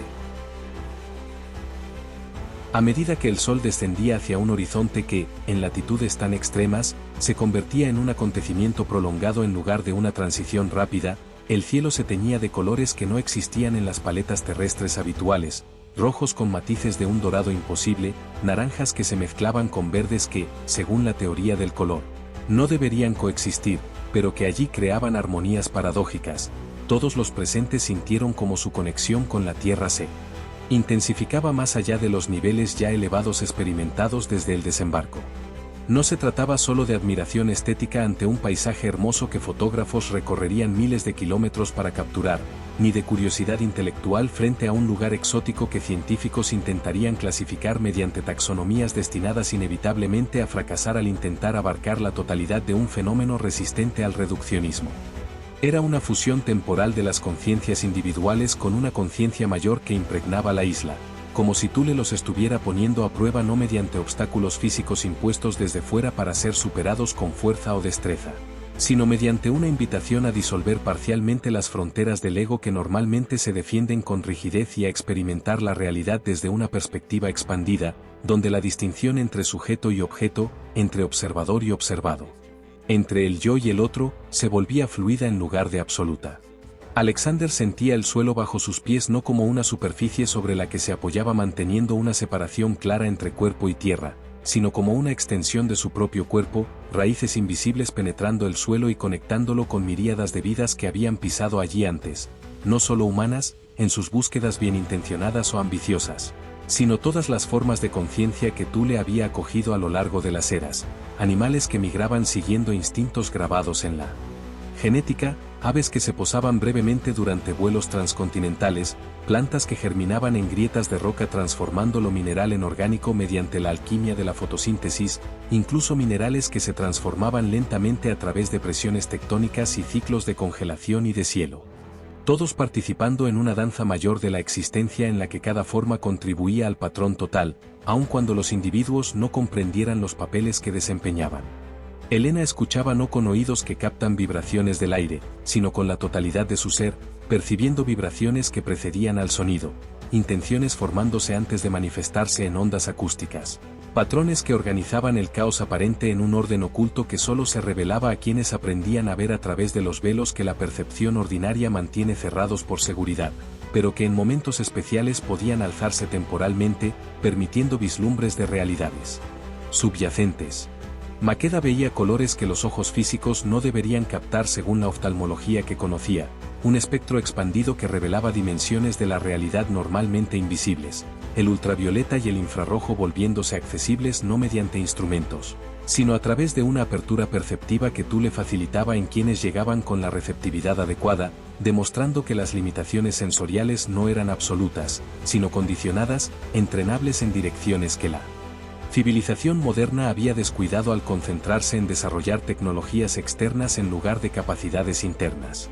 Amina percibía las temperaturas no como calor o frío medibles con termómetros, sino como estados emocionales de la propia tierra, el júbilo de los manantiales burbujeantes al liberar aguas que habían permanecido aprisionadas en el hielo durante siglos. La melancolía de las rocas que habían sido testigos de milenios y cargaban memorias de todo lo ocurrido sobre y alrededor de ellas, la inquietud de los vientos portadores de presagios de cambios venideros, cuyas formas exactas permanecían indeterminadas, pero cuya aproximación era segura. Sostrato, Nebem y Ael experimentaban variaciones propias de esa conexión amplificada, cada uno según su temperamento y preparación previa, no como una jerarquía de mayor o menor conexión, sino como una diversidad de formas mediante las cuales una única realidad se manifestaba en percepciones distintas, cada una captando un aspecto que las otras perdían. Una complementariedad necesaria para que el grupo pudiera aprender una totalidad que ningún individuo, por sí solo, habría logrado comprender. Pero incluso profundamente conectados con la isla de maneras que trascendían cualquier experiencia previa, todos comprendieron, a través de una intuición compartida, que aún no estaban preparados para el encuentro final, que Excalibur no revelaría su ubicación a buscadores que habían llegado solo físicamente. Un logro significativo en sí mismo dada la dificultad de la navegación y el cruce de los velos entre mundos, pero que no habían completado el viaje interior necesario para que el acercamiento fuera posible sin la destrucción mutua del buscador y de lo buscado.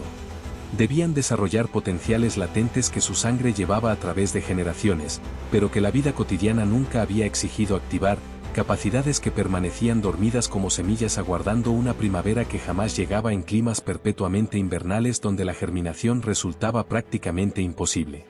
Debían trascender limitaciones que ni siquiera sabían que poseían, porque las habían aceptado como naturales en lugar de condicionadas, fronteras impuestas por la sociedad e interiorizadas tan por completo que habían olvidado que eran construcciones y no hechos inmutables. Debían enfrentarse no a monstruos externos que pudieran combatirse con espadas y valentía física, sino a sombras internas que todos cargan y que rara vez examinan con la honestidad brutal que la transformación auténtica exige. Miedos no reconocidos, deseos avergonzados, resentimientos alimentados, orgullos disfrazados. Todo aquello que Jung llamaría la sombra y que debe ser integrado en lugar de proyectado sobre otros o reprimido hasta estallar de forma destructiva. Fue entonces cuando surgió el canto. No una música convencional con una melodía fácilmente tarareable y un ritmo contable en compases estándar, sino una frecuencia que operaba a un nivel subliminal, penetrando la conciencia a través de canales que la razón no supervisa porque ignora que existen, accesos perceptivos ocultos que los chamanes aprendieron a abrir, pero que la mayoría mantiene cerrados de manera inconsciente. No provenía de una dirección específica que pudiera señalarse o triangularse mediante diferencias de volumen, sino de todas las direcciones a la vez y, quizá, de una dimensión ortogonal a las tres espaciales conocidas, como si la tierra, el aire, el agua e incluso el silencio entre los sonidos cantaran al unísono una armonía que invitaba en lugar de ordenar. El libre albedrío se preservaba porque la elección de seguir o ignorar seguía siendo teóricamente posible, pero la atracción era tan poderosa que resistirse se volvía prácticamente imposible para quien poseyera siquiera un fragmento de sinceridad en su búsqueda. Atraía mediante una belleza que prometía revelaciones más allá de lo que el lenguaje podía transmitir, un éxtasis que haría que los sufrimientos del viaje valieran la pena de forma retrospectiva, un conocimiento que transformaría la comprensión de la realidad de manera tan fundamental que regresar a la ignorancia anterior sería imposible, incluso si se deseara. Sin debatir formalmente mediante discusión o votación, porque el consenso emergía de forma orgánica, como decisiones tomadas por un único organismo y no por un comité de individuos que argumentan posiciones y alcanzan compromisos. El grupo comenzó a seguir el canto hacia el norte del norte, una dirección que los mapas que Nevem había traído señalaban apenas como región de transformación, sin más detalles, una admisión de ignorancia más honesta que las especulaciones infundadas que llenan vacíos con fantasías presentadas como hechos. Era como si los antiguos cartógrafos hubieran reconocido que ciertos territorios no pueden ser mapeados porque cambian según la conciencia de quien los atraviesa, una geografía responsiva en lugar de fija, un paisaje tanto interno como externo que reflejaba los estados mentales de los exploradores mediante sincronicidades que desafiaban la explicación materialista, pero que operaban de manera consistente para quienes aprendían a reconocer los patrones. Avanzaban no con prisa frenética, sino con una determinación constante, los pies encontrando el camino incluso cuando la nieve recién caída debería haber ocultado cualquier sendero, convirtiendo la navegación en una adivinanza peligrosa, como si tú le guiara mediante sincronicidades sutiles que solo en retrospectiva se revelaban como orientación. Una piedra colocada de tal modo que sugería naturalmente la dirección como una flecha esculpida por procesos erosivos que, coincidentemente, o no, apuntaba exactamente hacia donde debían ir, una sombra proyectada en un ángulo que indicaba el siguiente hito cuando otros ángulos habrían sido igualmente probables según las leyes de la óptica, un viento que soplaba de manera que los empujaba suavemente hacia el destino previsto en lugar de oponerse o desviarlos. Transportaban las provisiones en el trineo, que se deslizaba sobre la nieve con una facilidad antinatural, casi sin resistencia, como si la fricción hubiera decidido temporalmente no aplicarse con su rigor habitual, incluso el objeto inanimado asistido por la voluntad de la isla para que alcanzaran el lugar al que necesitaban llegar, permitiendo que el drama que se había desarrollado durante milenios avanzara por fin hacia un clímax que resolvería la tensión acumulada a lo largo de generaciones de búsquedas fallidas, aguardando una tentativa que finalmente triunfaría o fracasaría de manera tan absoluta que cerraría el capítulo de forma definitiva. La noche abrupta y la explosión de la danza de los dioses. La noche no cayó de forma gradual, como sería normal incluso en latitudes extremas donde las transiciones entre el día y la noche se extienden a lo largo de horas de crepúsculo suspendidas entre estados, sino de manera abrupta, como si un interruptor cósmico hubiera sido accionado por una mano invisible que decidiera que el día había terminado y que la noche comenzaría ahora, independientemente de la rotación planetaria que suele gobernar tales transiciones. El día fue sustituido por una oscuridad tan completa que, al principio, no lograban ver sus propias manos frente al rostro, incluso al presionarlas contra la nariz. Durante un instante surgió un pánico incipiente, el instinto primitivo activado por la ceguera súbita en un entorno desconocido y potencialmente hostil, donde peligros no cartografiados podían acechar en formas que la vista jamás revelaría, aun si funcionara. Pero Nevem susurró palabras que calmaron como una madre calma a un niño asustado por el trueno: no temáis a la oscuridad. Es el útero necesario antes del nacimiento, la disolución que precede a la reconstitución en una forma superior, la muerte simbólica que permite el renacimiento en una identidad transformada. Confiad. Y confiaron, no porque comprendieran plenamente los mecanismos o las garantías de seguridad, sino porque habían llegado demasiado lejos como para dudar ahora, habiendo invertido demasiado de sí mismos en la travesía como para retroceder ante una incomodidad temporal que, según el patrón descrito por Nevem, era probablemente una prueba y no una amenaza real. Pues tú le rechazaba a los indignos, pero no los mataba. Se prepararon para descansar, pues los cuerpos exigían reposo incluso cuando las mentes permanecían en estado de hiperalerta, desplegando las pieles que a él había distribuido y que servirían como refugios improvisados contra los vientos que comenzaban a soplar con intensidad creciente, alimentando la hoguera que Alexander había encendido con la misma reverencia mostrada en la playa, reconociendo que cada fuego era un nacimiento que merecía respeto y no algo que pudiera darse por garantizado, solo porque la técnica se hubiera vuelto familiar a través de la repetición. Pero antes de que pudieran completar los preparativos del campamento, estableciendo un perímetro y organizando turnos de guardia en caso de que la vigilancia fuera necesaria frente a peligros que no podían imaginar, aunque la prudencia aconsejara anticiparlos, el paisaje se congeló. No de manera metafórica, como la poesía suele usar la palabra congelar para significar pausar, sino de forma literal. Todo lo que contenía humedad se transformó instantáneamente en hielo, acompañado de un sonido que era el de 1 billón de cristales formándose al mismo tiempo, un tintinear musical que era también el anuncio de una transformación inminente. Una campana cósmica marcando el inicio de un acontecimiento que esperaban sin saber que lo esperaban. Y entonces el cielo estalló en un espectáculo que robó el aliento y las palabras, dejando al grupo en muda contemplación de una gloria que superaba la capacidad del lenguaje para capturarla, incluso a través de la poesía más elaborada. La aurora boreal apareció no como un fenómeno meteorológico explicable mediante la física de partículas cargadas interactuando con la magnetosfera según ecuaciones que los científicos pueden escribir en pizarras, pero que jamás capturan la esencia vivencial de presenciarla, sino como la manifestación visible de algo mucho mayor, la danza de los dioses, como la había nombrado Nebem en la leyenda, una coreografía cósmica en la que múltiples colores se entrelazaban y se separaban en patrones que parecían a la vez aleatorios y meticulosamente planificados, caos y orden no como opuestos, sino como aspectos complementarios de una misma realidad que era ambas cosas según la perspectiva adoptada y la escala de observación. El verde esmeralda fluía como ríos en un cielo invertido, corrientes luminosas serpenteando a través de la oscuridad como venas que transportaban no sangre, sino luz viva.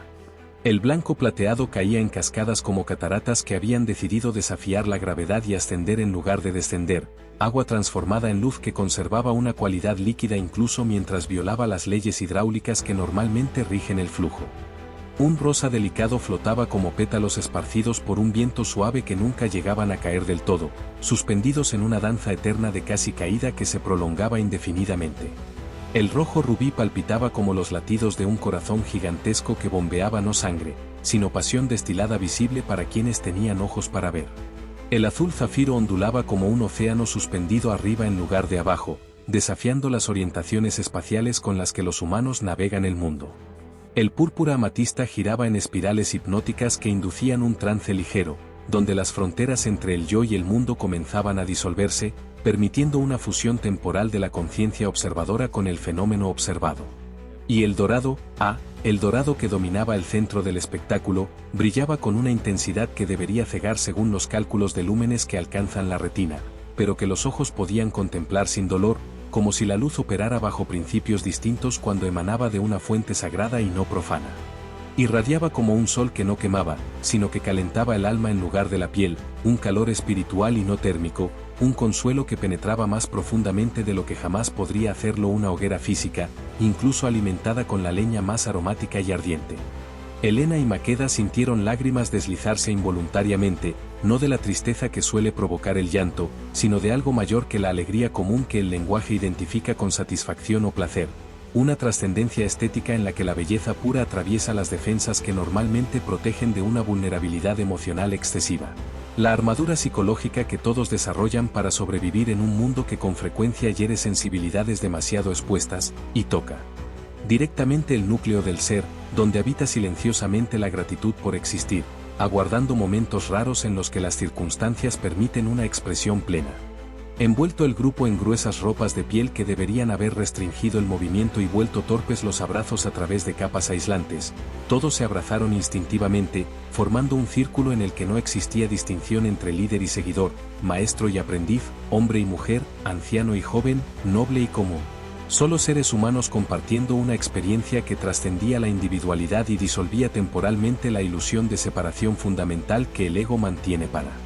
proteger la integridad psicológica, pero que en momentos especiales puede suspenderse, revelando la unidad subyacente que siempre ha existido y que la percepción ordinaria suele ocultar.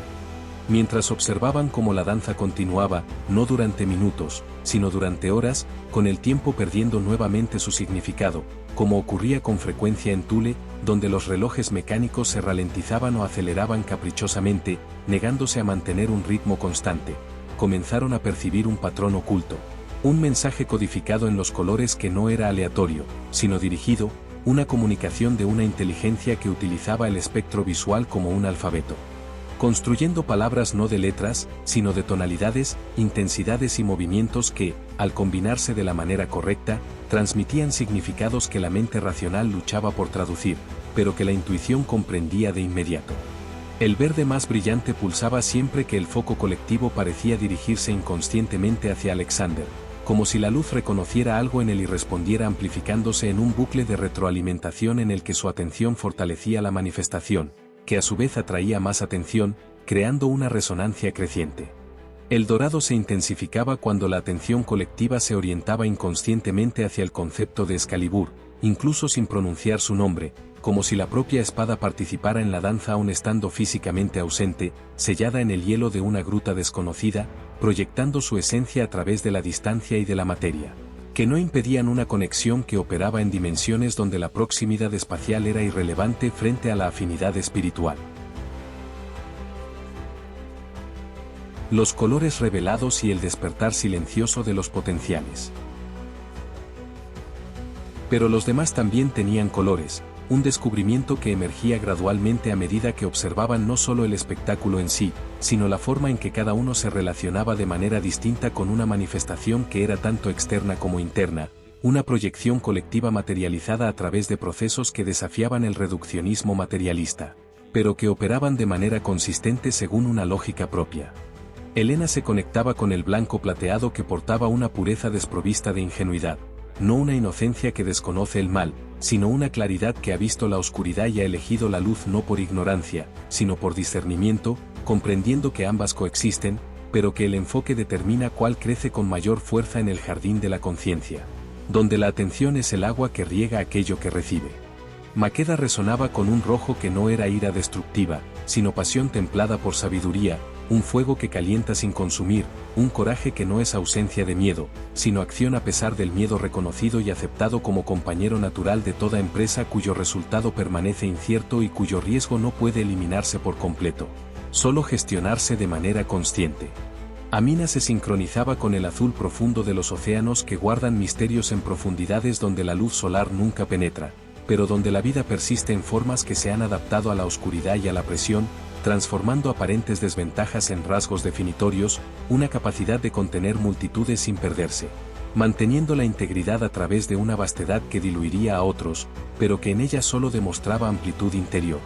Sostrato vibraba en armonía con el púrpura de una lealtad que no era obediencia ciega, seguir órdenes sin cuestionarlas, sino fidelidad como elección renovada conscientemente incluso cuando alternativas más fáciles se presentaban de forma constante, un compromiso que persistía a través de las dificultades porque se basaba en valores y no en conveniencia. Un ancla moral que mantenía el rumbo incluso cuando las tormentas intentaban desviar hacia rutas menos exigentes, pero también menos alineadas con un propósito mayor. Nebem se alineaba con el rosa de una compasión que había sobrevivido a décadas de presenciar el sufrimiento sin endurecerse en el cinismo defensivo que muchos adoptan al exponerse repetidamente al dolor ajeno, una suavidad que no era debilidad, sino una fuerza de otro tipo. La capacidad de permanecer vulnerable y receptivo aún sabiendo que la apertura invita a la herida, eligiendo arriesgar el daño antes que blindarse en un aislamiento emocional que protege, pero también priva de las conexiones que dan sentido a la existencia.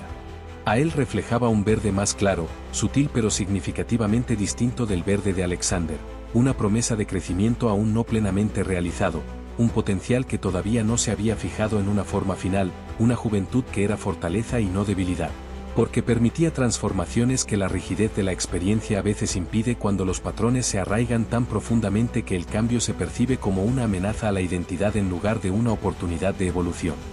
Cada color no representaba meramente una personalidad superficial identificable mediante pruebas psicológicas u observación casual del comportamiento en circunstancias ordinarias, sino una habilidad latente que la sangre transportaba a través de generaciones, aguardando su activación por las circunstancias adecuadas. Un potencial que Thule despertaba mediante un espectáculo que era a la vez diagnóstico y tratamiento, revelación y despertar simultáneos, una aurora que no solo mostraba lo que existía, sino que catalizaba la transformación necesaria para que la latencia se convirtiera en manifestación. Alexander comprendió, sin que se formaran palabras en la mente consciente, que el verde que lo envolvía se conectaba con la tierra no de forma metafórica, sino literal, un enraizamiento que era la capacidad de permanecer firme cuando las tormentas intentaban arrancarlo, ya fuera mediante vientos físicos o dudas psicológicas. Una fuerza que no provenía de la rigidez que se quiebra bajo una presión excesiva, sino de la flexibilidad que se curva profundamente cuando es necesario, pero que siempre regresa a la vertical una vez que la tempestad ha pasado, la resiliencia del bambú en lugar de la fragilidad del roble que se niega a doblarse, por ello, se parte cuando la fuerza se vuelve irresistible. Elena percibió que el blanco que la acariciaba otorgaba claridad no solo cognitiva, sino perceptiva, la capacidad de ver a través de los velos que oscurecen la verdad para la mayoría, una luz que no juzga, porque el juicio implica imponer valores externos, sino que revela, permitiendo que cada uno se juzgue a sí mismo al enfrentarse a un reflejo honesto que los espejos metafísicos ofrecen a quienes tienen el coraje suficiente para mirar sin apartar la vista cuando la imagen reflejada contiene aspectos que preferirían negar. Maqueda reconoció el rojo como un coraje que se distinguía de la temeridad por incluir discernimiento, una llama que quemaba impurezas mediante un calor que purificaba sin consumir la esencia, un proceso alquímico que separa el oro de la escoria a través de temperaturas que ponen a prueba sin destruir lo verdaderamente valioso, mientras evaporan contaminantes que parasitan sin aportar. Amina sintió el azul como una profundidad medida no en metros, sino en la capacidad de contener paradojas sin la necesidad prematura de resolverlas, un océano interior lo suficientemente vasto como para acoger contradicciones aparentes y mantenerlas en suspensión hasta que una síntesis superior emergiera de forma orgánica. En lugar de forzar resoluciones artificiales que satisfacen una lógica superficial, pero traicionan la complejidad de una realidad que se resiste a reducirse a binarios simplistas. Sostrato aceptó el púrpura como una constancia opuesta a la terquedad, porque incluía flexibilidad táctica mientras mantenía firmeza estratégica, la capacidad de adaptar los métodos cuando las circunstancias cambiaban sin abandonar los principios que definían la identidad, como un navegante que ajusta las velas según los vientos, pero que nunca pierde de vista la estrella polar que orienta la travesía, incluso cuando las nubes la ocultan temporalmente.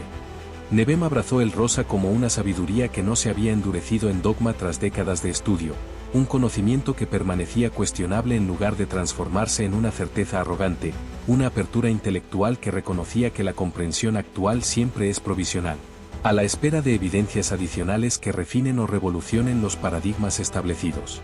A él acogió el verde claro como una apertura no solo mental, sino existencial, un potencial aún no comprometido con formas específicas, una juventud que no era una desventaja, sino una ventaja, porque la plasticidad permitía adaptaciones que la rigidez de una identidad consolidada dificulta, un recipiente aún no fijado en su forma final, por ello, capaz de transformarse conforme las necesidades se revelaran. Cuando la aurora finalmente disminuyó, no cesando de forma abrupta como un interruptor que se apaga, sino desvaneciéndose gradualmente como una música que termina con un fade-out en lugar de una parada súbita, respetando la sensibilidad de los observadores en vez de agredirla con una transición violenta, el grupo permaneció abrazado durante largo tiempo, nadie deseando ser el primero en romper la conexión que el momento había creado, una unión que trascendía la amistad común o la alianza práctica y tocaba una fraternidad más profunda de almas que se reconocían entre sí a través de dimensiones que no dependen de historias compartidas ni de intereses comunes, sino de una resonancia fundamental que algunos llaman karma, destino o simplemente sincronicidad significativa. Con el tiempo, de manera natural, sin órdenes ni acuerdos verbales, porque el movimiento emergió orgánicamente cuando llegó el momento adecuado, se separaron, pero permanecieron cerca, reunidos alrededor de la hoguera que habían mantenido encendida durante el espectáculo, alimentándola periódicamente con la leña que a él había proporcionado.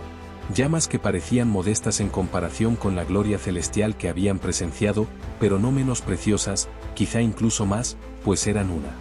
creación humana y no un don divino, una demostración de que la mortalidad no implica insignificancia, sino que ofrece una oportunidad única de crear con el universo a través de acciones deliberadas que importan precisamente porque no son inevitables, sino elegidas. No hablaron de inmediato sobre lo que habían experimentado, algunas vivencias requieren una digestión silenciosa antes de que las palabras puedan empezar a aproximarse a su significado, un periodo de gestación necesario para que los insights se integren en la conciencia en lugar de permanecer como recuerdos desconectados, archivados pero no procesados. Pero las miradas intercambiadas transmitían un reconocimiento compartido de que algo fundamental había cambiado dentro de cada uno, que ya no eran exactamente quienes habían sido cuando el sol salió aquella mañana que ahora parecía pertenecer a otra era, aunque cronológicamente hubiera pasado menos de un día. La transformación había comenzado, el primer paso de una travesía de autodescubrimiento que Thule facilitaba mediante experiencias que confrontaban a los buscadores no con peligros externos, sino con verdades internas, espejos que reflejaban no solo la apariencia física, sino esencias que normalmente permanecen ocultas tras personas socialmente construidas. La aurora había revelado potenciales, los colores habían nombrado habilidades latentes en espera de desarrollo consciente, pero la revelación era solo el comienzo, ahora debían cultivar lo que se había mostrado, transformar la posibilidad en realidad mediante elecciones y prácticas que vendrían a medida que la jornada continuara adentrándose en el corazón de Thule, donde Excalibur aguardaba no de forma pasiva, sino activa, juzgando a quien se acercara y preparándose para revelar o negar según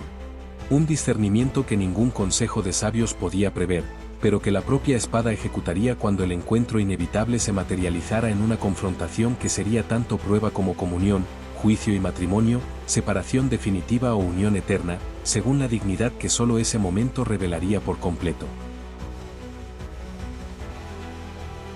Descubra en nuestro próximo episodio cómo Alexander y Helena afrontarán la fatiga tras la aurora, preparando una sopa con hierbas de Masalia que reconecta cuerpo y alma mientras el grupo se reúne alrededor de la hoguera para deliberar los próximos pasos en una tierra que desafía los mapas convencionales.